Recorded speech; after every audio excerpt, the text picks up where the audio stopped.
What's up, crew? Welcome back to Libertalia Game Supply. Today we're taking a look at this Supreme King Zark deck that I've been playing around with. They have somewhat recently gotten some new support in Age of Overlord with the Supreme King Gate Magician, the Wings of Light, the new trap card to summon the Zark, and the Pendulum Evolution. All really well designed legacy support cards. And along with that, we also are getting reprints of the Supreme King Gate dudes, the Zero, Dark Worm, and I think Infinity, and maybe the Synchro and Exceed as well, but I might be wrong on those two. But these for sure are getting reprinted as rares in Maze of Millennia. And so with all that coming out fairly recently, the deck is pretty cheap. This is now apparently a $5 Ultra, which is interesting because it doesn't really do anything outside of being fusion material, but its only printing is from that legendary Duelist deck set from however many years back. But on that note, we'll get right into it here. So like I said, Arc Pendulum Dragon is just here to fulfill the Pendulum Dragon fusion requirement, or I guess the trap summon requirement to put the Zark on the board. Then we got 3 Odd Eyes Revolution Dragon. This is just here as a rota for your Dragon Pendulums, which are going to be Dark Worm and Light Worm. Everything else about the card is not really useful in the deck. Even it as a scale 12 is not great because it limits you to only being able to Pendulum summon Dragon monsters. And as noted, this will be banished, so your only Dragon monsters are the Dark Worm and Light Worm, which are level 4s, but as you can see, we're not playing a rank 4 deck. I suppose it could set you up for a synchro play, but usually it's just going to be pay your 500, search your Dark Worm, go off from there. Then we got the new Supreme King Gate Magician. This is a perfectly designed piece of legacy support. So in the Pendulum Zone, it can destroy itself to then replace itself with a different Supreme King Gate Pendulum monster. Now the only other ones are Zero and Infinity. I'm only playing the Zeros, and we'll talk about that when we get that far. But basically, it's like a middle ground point for your Dark Worm. Dark Worm initially would have just searched the Zero, put it on the board at the 0 scale. Now Dark Worm can search the Magician. Magician can put itself in the Pendulum Zone, pop itself, put 0 in the Pendulum Zone. And then the fact that it destroys itself can be relevant for like Chronograph Sorcerer. Sorcerer has an effect that would allow it to summon itself along with another Pendulum monster if one of your Pendulum cards gets destroyed, and so this doing it itself means you don't have to wait on your opponent to do it, or play something like Wavering Eyes or whatever. It also has a cool monster effect, so when it's in your hand, if you control a Supreme King Gate card in a Pendulum Zone other than a copy of itself, you can special summon it from your hand by banishing a Pendulum Exceeds, Synchro, or Fusion Dragon from the extra deck.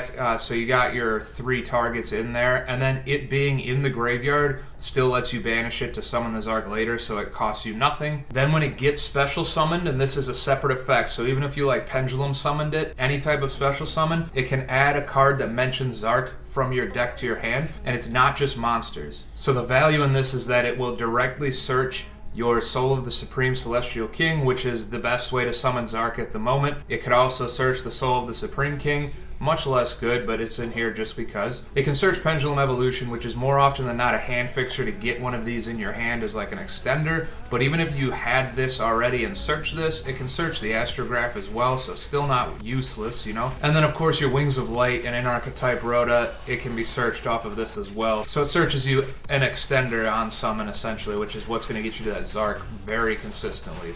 I will say that the deck is fragile, but what it does super well almost every time. Then we got the main character here, Supreme King Dragon Dark Worm. This is your turn 1 play. Normal summon, special summon, whatever it's going to take. As you can see, we're playing the triple shrine with 1 foolish. If you can dump it in your graveyard, it summons itself for free. On summon, it'll search a Supreme King Gate Pendulum monster, put it in your Pendulum Zone, and that's how you're going to combo off from there. If you can get Dark Worm or a way to dump Dark Worm plus any extender, whether it be like you have a way to dump the Dark Worm plus an additional normal summon, anything like that at all, you have the full combo. So that's what I mean, the deck is very consistent. We then have the counterpart, the new card, Supreme King Dragon Light Worm. This also does a ton of stuff. So first off, it's a scale 8, meaning it pairs perfectly with Gate 0 to summon pretty much your whole lineup of monsters other than the Revolution Dragon. Then when it's in the Pendulum Zone, while you control Zark and another Pendulum monster, if a monster is special summoned, it can special summon itself out of the Pendulum Zone, and then it can manipulate the level of your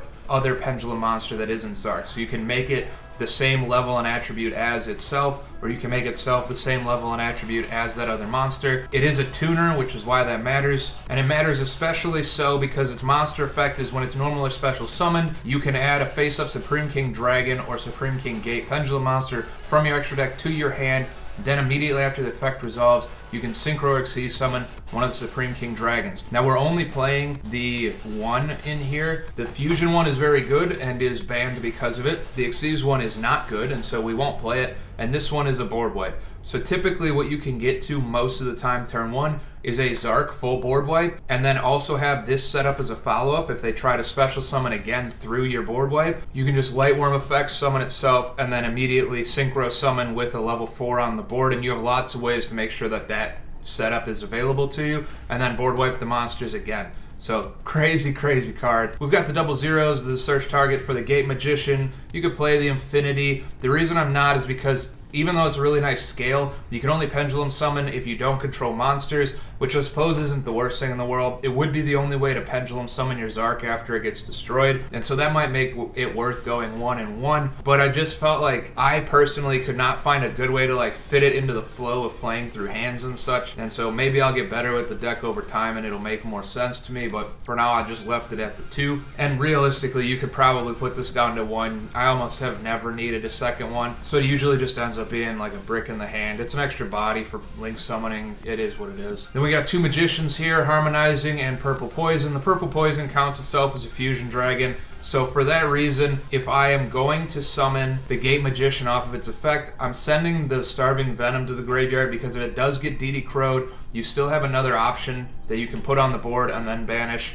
and you still get your Zark out on the field. Outside of that, these two make a level 8 synchro play. If you pendulum summon the Harmonizing Magician, it can cheat out the Purple Poison from the deck. You have either the Fusion Dragon namesake, or you have a level 8 synchro play. Super easy there. We've got triple Chronograph, and it's really nice in either the Pendulum Zone or the Monster Zone. In the Pendulum Zone, during your main phase, you can destroy this card, and then you can take a Time Gazer Magician, the one right here, and either put it in that Pendulum Zone or special summon it. Now it's a scale 8, meaning it gives you access to a lot of your pendulum summoning. You can use that effect after you've pendulum summoned in order to put an extra body on the board. This is also scale 8, so if you wanted to go for like a Barone play with one of your level 4 tuners and this guy, you can pop itself, put this on the field and pendulum summon it out, and then get one of your level 4 tuners out there. There's your Barone. So lots of uses just for that pendulum effect. Then when it's in your hand, if a card you control is destroyed by battle or card effect, you can special summon this card from your hand, and then you can special summon one monster from your hand. So just off of the Gate Magician popping itself, the Chronograph will put itself on the board as well as another monster in your hand. 2 free bodies to link summon with. All of it great extension effect. The Astrograph has the same pendulum effect that the Chronograph has. It just does it with Stargazer instead of Time Gazer. And then it has a similar effect in the hand. If something you control is destroyed, it can special summon itself. And then if you have a card that is Graveyard Extra Deck or Banished that was destroyed this turn, it can search an extra copy of that from your deck to your hand. So if you had it with like Gate Magician, pop itself, special summon, target the Gate Magician, add a new Gate Magician. Really nice extender there. It's at 1 though, so we can't rely on it quite as much as the Chronograph. For hand traps here, we'll get them all out of the way. Triple Ash, Double Veiler, Triple Imperm. They're just the ones I like the best. We've got Triple Wings of Light, pretty much just a rota for the deck. Adds a Supreme King Dragon or Supreme King Gate Pendulum monster from your deck to your hand. And if you were to control the Zark already, you would be able to just special summon it instead. So turn 1, if you open it, it gets you to an extender or even your play starter. Anytime after that, it just puts extra bodies on board. We've got Triple Shrine and 1 Foolish Burial in order to dump your Dark Worm. We've got the 1 Pendulum Evolution. It's a hand fixer trying to get your Supreme King Gate Magician to your hand. It also can give you access to an additional Pendulum summon if you were to summon a Pendulum extra deck, like face down extra deck monster. So pretty much the only ones are going to be the Zark and the Arcray Dragon. And it can target a Zark you control and allow it to attack every monster your opponent controls once. Likely not going to come up often. If you're Zarking at the right time, the board is going to be empty. So if they do leave stuff for you, I guess easier OTK right there. And then we got the 2 traps to special summon the Zark. The Soulless Supreme King special summons it by paying half your life points, just summoning it, no cost, except its effects are negated, so all the good parts of it. And then during the end phase, it puts itself back. However, if your opponent activates a spell while the trap is in your graveyard and Zark is on the board, so pretty much for that turn, if they activate a spell, you can banish the trap and the Zark from the field and graveyard and special summon what would be all of the fusion materials, so Starving Venom, Crystal Clear Wing, Odd Eyes Rebellion, and the Arc Pendulum. And that play would give you access to a spell or trap negate, but only that. This doesn't do anything on the board. These two only do something on your turn, and this one in particular, if it has material. This one, I suppose, if it dies, will either go to a pendulum zone or the extra deck, and then you can pendulum summon it back, but it's not, it's still not good. You need a material attached to it for it to do anything. So this is all around a subpar card, and you could probably just cut it. I just left it in here to talk about it. And then the good one, the Soul of the Supreme Celestial King. You tribute a spellcaster pendulum monster with 2500 attack, and that's going to be your Supreme King Gates or your Astrograph sorcerers, and then you summon out the Zark by banishing all the fusion materials. So the Arc Dragon and then the 3 we just talked about down there, banish them. As long as the 3 dragon named monsters are banished, Zark's effect goes off, you can blow up the board. If you banish something other than that, or if those cards are not banished, like if they happen to like shuffle one back, I can't think of a card that does that at the moment, but it probably exists. Now the effects are negated, you can no longer use that board wipe effect. So by far the better one. You really only need one because you're only summoning the Zark one time. The reason there's 2 Zarks in here is because I was playing this also, and so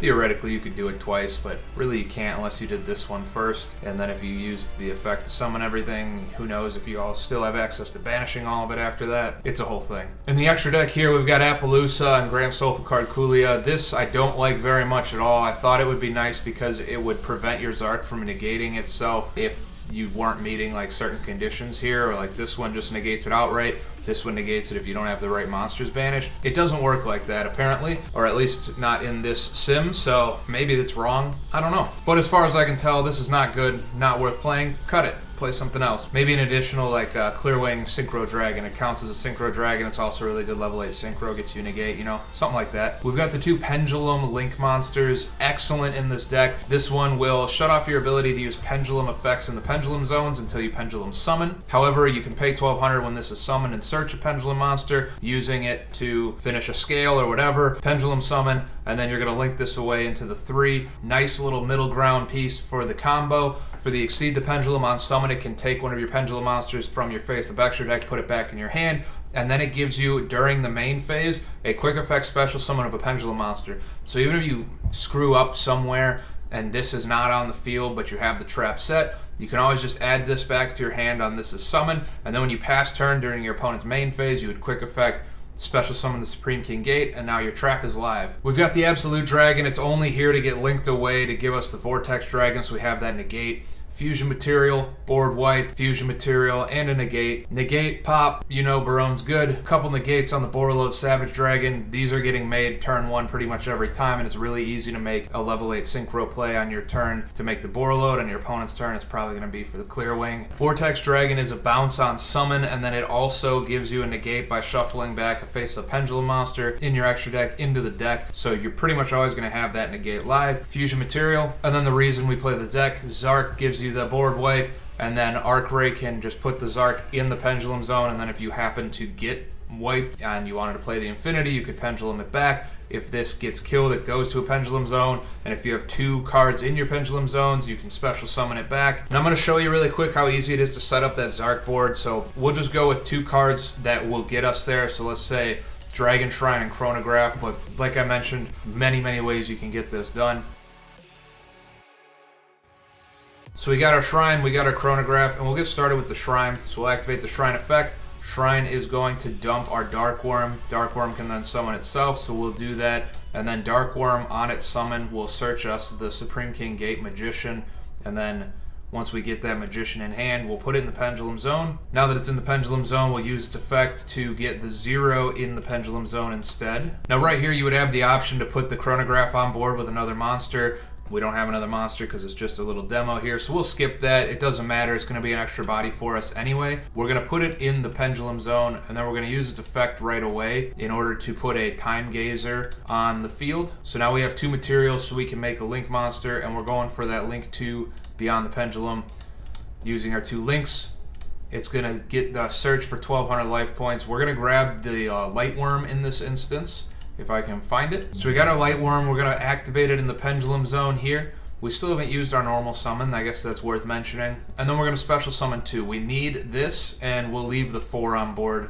And I suppose it doesn't really matter because we're going to get one of them back anyway. So now because we didn't use the normal summon, we could use these 2 to link into the Link 3 and then just normal summon it back on the field. We want it on the field so that it's there for this special summon effect to make the Clearwing, Supreme King Dragon Clearwing to get the second board wipe. If you didn't have the normal summon available, you can just link summon with the Supreme King Gate and the Beyond into the Exceed, and then Exceed will just put the Gate back in your hand and then has that quick effect to summon itself. So either one doesn't matter. We'll play it like we didn't have the normal summon, and we will ignore the Beyond the Pendulum effect because we'd be able to pop 2, but the only cards in the field are our own, so we won't be doing that. For the search on the Gate, we need our trap card to summon the Zark, and then we're going to special summon our Exceed. Exceed on summon will give us one back to our hand, so we'll grab that Gate Magician again. And then we can just use that effect now to put it back. You could do it on your opponent's turn if you want, but they saw you search this. That's one of the main issues with this deck is there's not a way to make the Zark on your own turn. So like going second, you're in a really bad spot because you still have to wait to summon the Zark and do anything with it. And so that's a big hole in the deck. But essentially you're set up here to go nuts. Now if you had an additional extender, or like we still didn't normal summon yet this turn, you could normal summon and make the Appaloosa, so you get 2 more negates plus your board wipe with the Zark plus your board wipe with your Supreme King. So if all goes to plan, it's a pretty decent board. But basically what we'll do is we'll pass turn. During the main phase, at any point if they do an action that we want to respond to and blow the board up, we will use the trap card in the back row. We'll tribute that Supreme King Gate. We're going to banish our fusion materials. So there's 1, there's 2. Let me make sure I click the right ones or we don't get the effect. There's 4. So you get Zark, and then right here you would also have the ability to use this effect. So we'll use it right now. Now remember, you're probably going to save this until after the board wipe, so don't do it right on the Zark summon. There's not going to be another way to trigger it. So we'll use the effect. We're going to add 1 back, so the Supreme King Gate should be available at all times here. And then we're going to Synchro Summon, and this is your second board wipe right here. So board wipe 1, hopefully they try to play through it, and then you have the quick effect board wipe number 2, and you should be able to win. I mean, right there you got 8,700 damage, so if the board wipes were well timed, you got game. Alright, that's going to be it for this one. If you're looking for a cheap deck that's just kind of fun, got that anime feel, worth checking out. I think the whole thing can be built very cheap. Most of this is reprints at this point. If you're opening any Maze Millennia this week, best of luck to you. I hope it goes great. Happy deck building. I'll see you guys in the next one. Have a good one. Goodbye.